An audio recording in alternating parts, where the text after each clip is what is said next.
I walked into my mom's house expecting a small dinner. Nothing big, just a few balloons, maybe a cake. It was my birthday, not a milestone one, but still. I hadn't heard much from anyone that week, so I figured they were keeping it low-key. But the second I opened the door, I froze. Music blasted from the living room speakers. Streamers, pink balloons, some kind of floral arch in the corner. A crowd of maybe 30 people turned toward me and clapped like I was a celebrity. I blinked, stunned, thinking, holy crap, did they actually throw me a party? Quick note, before we start, how's your day going and where are you joining from? I stepped further in, trying to make sense of it. Some cousins I hadn't seen in a while waved. My aunt had her phone out, already recording. For half a second, I actually smiled.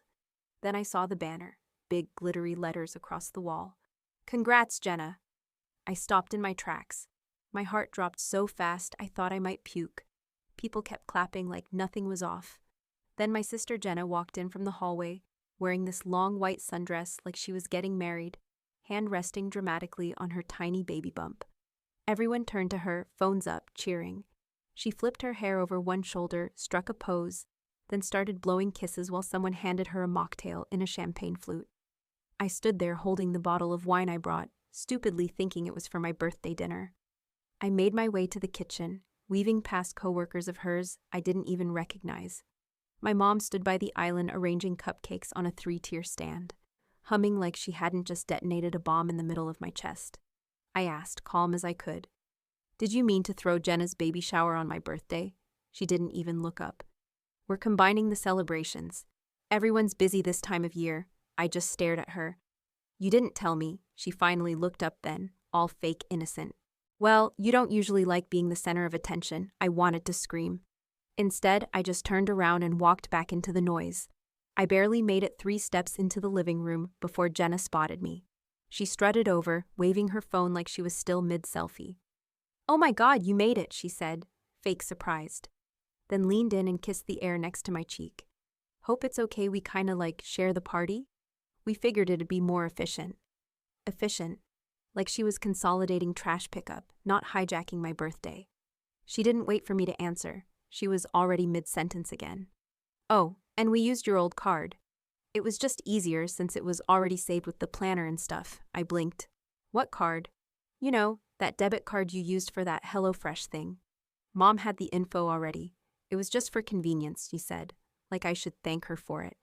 I pulled out my phone and opened my banking app, trying not to panic. It was worse than I thought. One charge from Euphoria Events for $1,200. Another from Balloon Lux Co. for $300. $500 to someone listed as DJ Flair. All posted in the last 3 days. My stomach dropped. I looked down at the gift bag I was still holding. Gold paper, fancy ribbon. I'd bought a candle set, a journal, and a little bracelet. Told myself it was from the family, since they always forgot. I felt like a damn idiot. Jenna was already back to posing for pictures with her friends. I walked into the kitchen again, this time holding my phone out. "Did you seriously use my card for all of this?" I asked my mom. My voice wasn't even raised, just cold. She didn't even stop slicing fruit. "We had to book everything last minute, and you always say you don't care about birthdays. That's not an answer." She turned to me with that tight-lipped smile she uses when she's about to gaslight someone. "It's not like you're struggling for money. You never let us help, remember?" "This isn't help, it's theft." Her face dropped. "Oh, come on, you're being dramatic. It's not that deep." My dad stepped in then, carrying a tray of deviled eggs like he hadn't just helped rob me blind. "Let's not make this a big thing, okay? This is a happy day." "For who?" I snapped. "Because it sure as hell wasn't for me." They both looked at me like I was the problem, like I was the one making a scene. "You don't like a fuss anyway," my mom repeated. Waving her hand like that settled it. I couldn't breathe. I had to get out of there. I didn't say another word. Just turned, gift bag still in hand, and walked out the front door while no one even noticed I was leaving. Not even Jenna, who was now fake crying at some gender reveal photo someone had printed out. Outside, the music was still thumping through the walls. I got in my car, shut the door, and just sat there. The bag sat on the passenger seat, mocking me. I gripped the steering wheel, jaw clenched so tight it ached. What the hell just happened? They took my money, my birthday, my dignity, and acted like I was the ungrateful one, like it was some big favor they'd done. And the worst part? No one cared that I left. I sat there for a long time, engine off, lights out, phone face down, just staring at the dashboard, trying not to feel anything at all. I don't know how long I sat in that car before my phone finally buzzed. Just a "thanks for coming" text from Jenna with a bunch of pink heart emojis. I didn't answer, couldn't. Instead, I just sat there, hands in my lap, staring at nothing, thinking about how far back this crap really went. The first time I realized Jenna could do anything and get away with it, she was 5. I was 7. She stole candy from the grocery store and stuck it in my jacket pocket. I didn't even know until we got home and Mom found it. Jenna cried, those big fake sobs, and swore I made her do it. I got grounded for a week. She got a lollipop. That set the tone. Jenna was the golden one. My mom called her my little miracle, especially when she cried in public. Bad grades? Must have been a tough teacher. Tantrum at the mall? Poor thing needed a nap. I got a B+ in 4th grade and got told I was slipping. Jenna got a participation ribbon once, and they took her out for pizza. I still remember the time she spilled nail polish on the carpet and blamed it on my carelessness. I wasn't even in the room. My dad just shook his head and said I needed to be more responsible. By high school, I stopped even trying to argue. She could skip class, get caught cheating, throw a hairbrush at my mom, and it'd be, she's under a lot of pressure. I got lectured for sighing too loudly, but the real kicker? She crashed our dad's old Honda in her senior year, texting while driving, totaled it. She walked away without a scratch. My mom was crying when they told me about it, but not because Jenna could have died.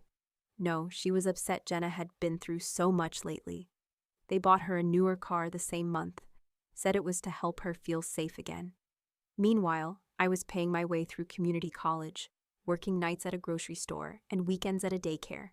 No help, no cosigner, not even a "we're proud of you." I packed my own lunches, paid my own phone bill, and picked up shifts when someone got sick because I couldn't afford to say no. Every time I told myself it would even out, that someday someone would notice how much I carried compared to her, but it never happened. They saw me as reliable. That was just code for disposable. And Jenna?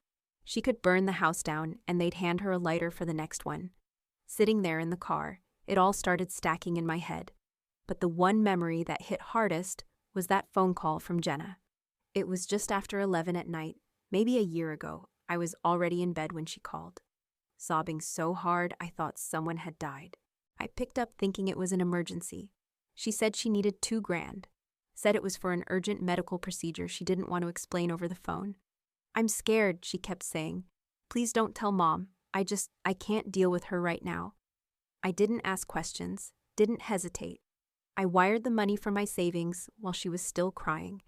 Next morning, she sent a short thank you text and went dark for a few days. I figured she needed recovery time. 2 weeks later, she posted pictures from Costa Rica. Palm trees, yoga poses.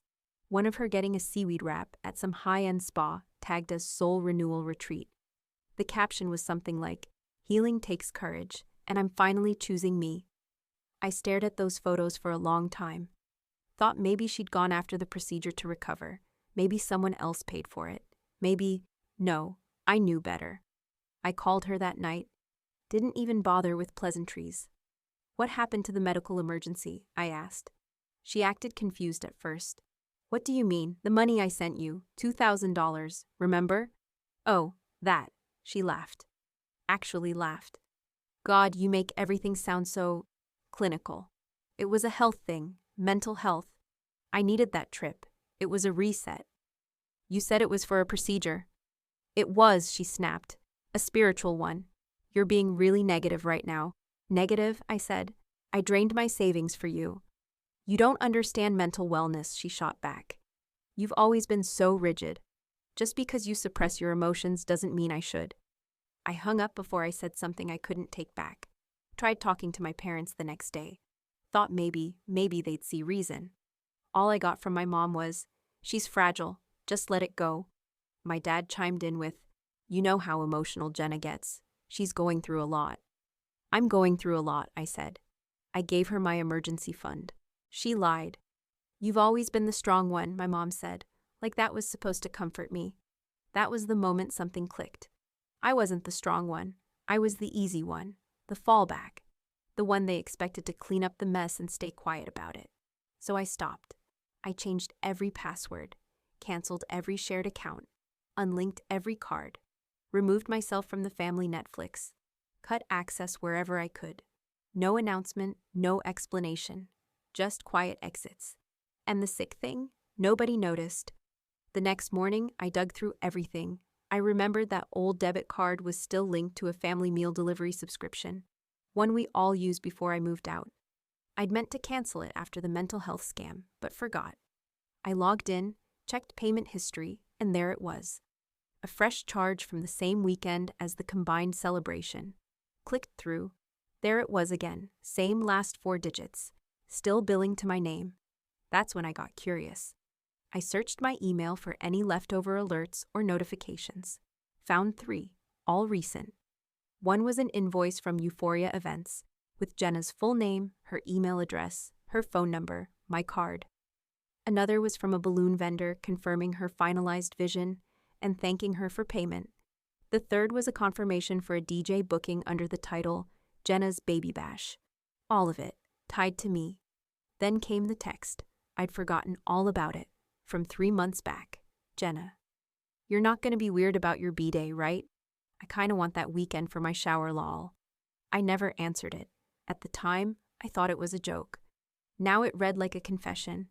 I sat there in my apartment, laptop open, papers spread across the table, phone screenshots piling up. But it wasn't the money eating at me. It wasn't even the lie. It was the way they erased me like I didn't matter, like I was a background character in my own life. No one asked, no one checked. They just took. And for once, I didn't want to just walk it off. I grabbed a folder, labeled everything, statements, emails, screenshots, text messages. Printed them out, no drama, no tears, just steps. The quiet fury in me wasn't loud. It was focused. That Tuesday, I walked into the sheriff's office with the folder under my arm and my head held high. The woman at the front desk barely looked up. "Need to file a report," I said.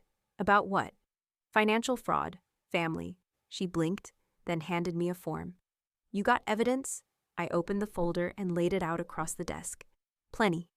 And for the first time in years, I didn't flinch. It took almost 2 weeks, but the call finally came. Blocked number, I picked up anyway. Jenna's voice came through, broken and breathy like she'd been crying for hours. "What did you do?" she whispered, then louder, panicked. "What the hell did you do?" I stood at my kitchen counter, coffee half made, phone pressed to my ear. "You got a visit, huh?" "I thought you wouldn't mind," she snapped. "Mom said it was fine. She told me it was still hooked to the old account and no one used it anymore." "So you used it without asking. That's theft." She went quiet, then scoffed like I'd just accused her of murder. "It's not theft. It's you. I didn't think you'd freak out like this. You're so—" She paused, searching for the word. "Cold about everything lately. You spent over $2,000 on a party, with my money. It was for both of us," she said. "God, you act like I stole your car or something." "No, you just hijacked my birthday, lied, and emptied my account." She sniffed hard. "You're overreacting." I stared out the window at nothing. "Are they questioning you?" Silence. "Jenna," she finally mumbled. "Yes. An officer called. Asked how I got the card number. And? I told them you left your wallet out once. I don't know. I panicked. Of course. Throw me under the bus to save herself. Classic." That night, my phone lit up non-stop. Family group chats, one-on-one texts, even people I hadn't spoken to in years suddenly cared. Uncle Greg. "You really called the cops on your own sister?" Cousin Lila. "This could ruin her record. Over a misunderstanding?" Aunt Valerie. "Family doesn't do this. You betrayed her." I didn't answer any of them. Let them scream into the void. One message from my mom finally came through around midnight. I told her it was okay to use the card. We didn't mean for it to get this far. Please, just drop it. Like it was a parking ticket. Like it hadn't been years in the making. I reread that text 3 times before locking my phone and sliding it across the table. I wasn't shocked Jenna folded under pressure. I wasn't shocked the rest of the family tried to spin it as an innocent mix-up. What got me was how fast the guilt shifted to me. Like I was the traitor for not letting her rob me clean. Like it was my job to forgive, fund, and forget. But I didn't feel guilty. Not anymore. They had no idea who they were dealing with now. She showed up 3 days later. I heard the knock before I saw her. Looked through the peephole, and there she was, Jenna, in oversized sunglasses and a hoodie like the paparazzi were after her. I opened the door just enough to see her eyes, puffy and bloodshot, and her bottom lip quivering on cue. I didn't know where else to go, she whispered. I didn't say anything, just waited. She sniffled, dropped the act for a second. Can I come in? No, say what you need to say. She hesitated, then clutched her chest like she was on stage. This whole thing could ruin my life. I'm begging you, just drop the report. Please, I've got a second interview next week. And if this shows up, stop. My voice was flat. Say what you're actually sorry for. She blinked. What? You're here asking for mercy. Fine, then say it. What exactly are you sorry for? She opened her mouth, closed it, shifted her weight. I'm sorry if you felt excluded. That wasn't my... Try again. I didn't think it'd blow up like this, okay? I didn't mean to hurt you. That's not what I asked. She crossed her arms, irritation leaking through the cracks. You always do this. Make everything a moral test. No, I said. I just want you to own what you did, not spin it. I'm not spinning anything. You're acting like I'm some criminal, over a party. You stole money. I didn't steal. I thought it was fine. Mom said it was... I stepped forward, cutting her off. You knew it wasn't your card. You used it anyway. Then you blamed me when the cops showed up.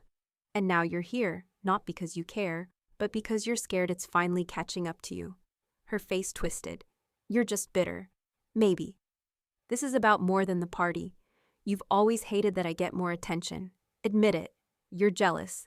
That's what this is. I laughed once, sharp and empty.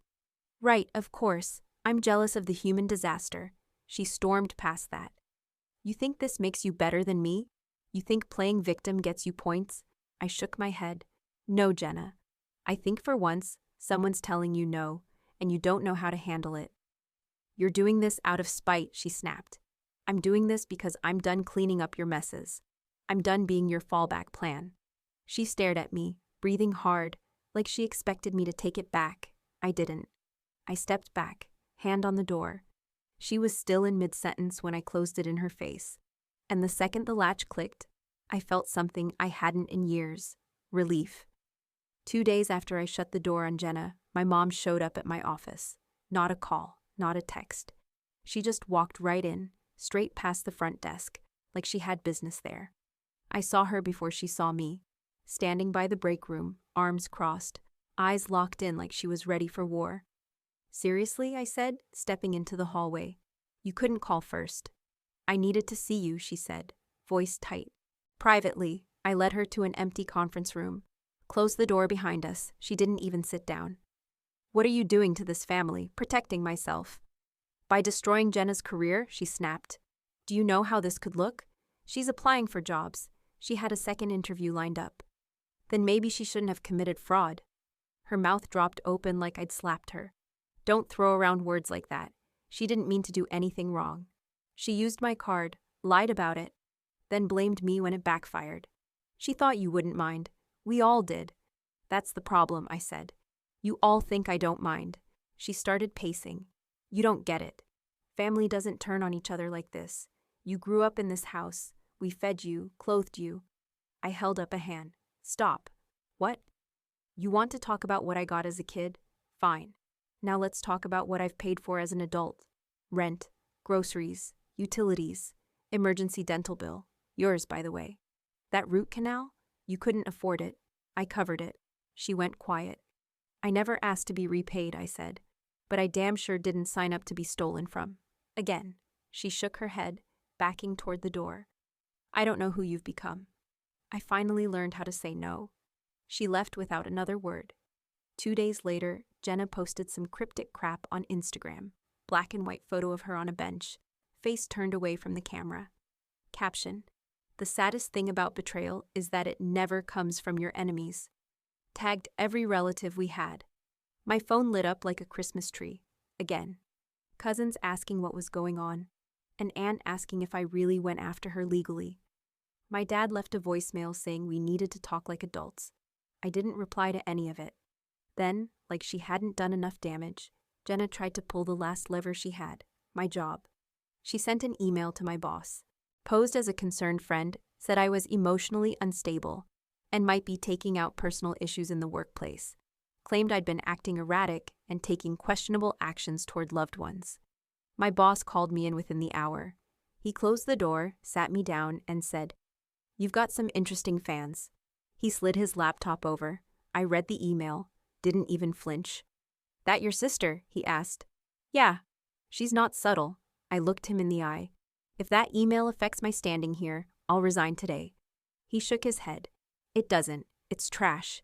She used her personal Gmail and didn't even spell your last name right in the subject line." I exhaled. First time I'd laughed in a week. "She emails again," he said. "We're blocking her. Don't worry, you're solid here." I left the office that day feeling two things I hadn't felt in a long time: anger and relief.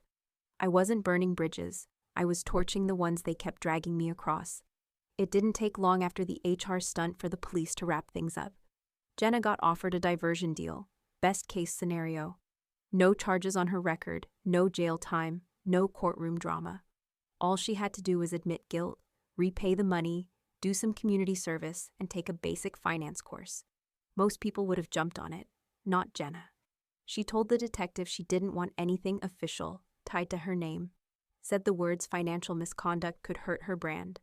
Apparently she was in talks with some up-and-coming skincare company for a junior PR role. I heard about it through one of my cousins. Jenna had called her crying, saying I was trying to ruin her whole future over a misunderstanding. The cousin asked if I was going to back down. I said, "Nope." A week later, the job offer got pulled. Background check had flagged the open report. They didn't even call her, just sent an email. Professional, clean, done. That was when she cracked. Took the deal. Didn't call me, didn't text. But I heard she moved back home and picked up shifts at some dog grooming place 10 minutes from my parents' house. Minimum wage, weekend work. Probably allergic to the whole idea of labor. She posted a boomerang on her story the next week, sitting on the floor in scrubs, holding a blow-dryer and a Shih Tzu with the caption, "Humble Beginnings." The caption made me laugh. I didn't screenshot it. I didn't need to. It wasn't about revenge. I wasn't watching to gloat. I just wanted it documented. Proof that consequences had finally reached her. A few days after that, my parents called. Together. Which never happens unless someone's dead or someone's trying to avoid taking the blame alone. My mom started with the usual, "We didn't handle this well." My dad added, "Things got out of control." Then came the chorus line, "We're sorry you felt hurt." I waited. Silence. "You're not actually apologizing for what happened," I said. "You're apologizing because it didn't go the way you wanted." "That's not fair," my mom said. "You raise someone who thinks stealing is fine as long as it's convenient," I shot back. "And now you're shocked she finally hit a wall." "She was desperate," my dad said. "She thought you'd understand." There it was again, the shift. The quiet pivot that somehow made me the problem for not letting it slide. I ended the call. No yelling, no warning, just a simple, "I've heard enough," and hung up. I stood in my kitchen for a long minute after that. Phone still in hand, heart steady. For once, their guilt wasn't mine to carry. 3 months later, Jenna texted me. "Saw you moved. Hope you're okay. Can we talk?" I stared at it for a full minute, then locked my phone and set it face down on the table. I didn't reply. That night, I sat out on my new balcony. Small place, nothing fancy, but it was mine.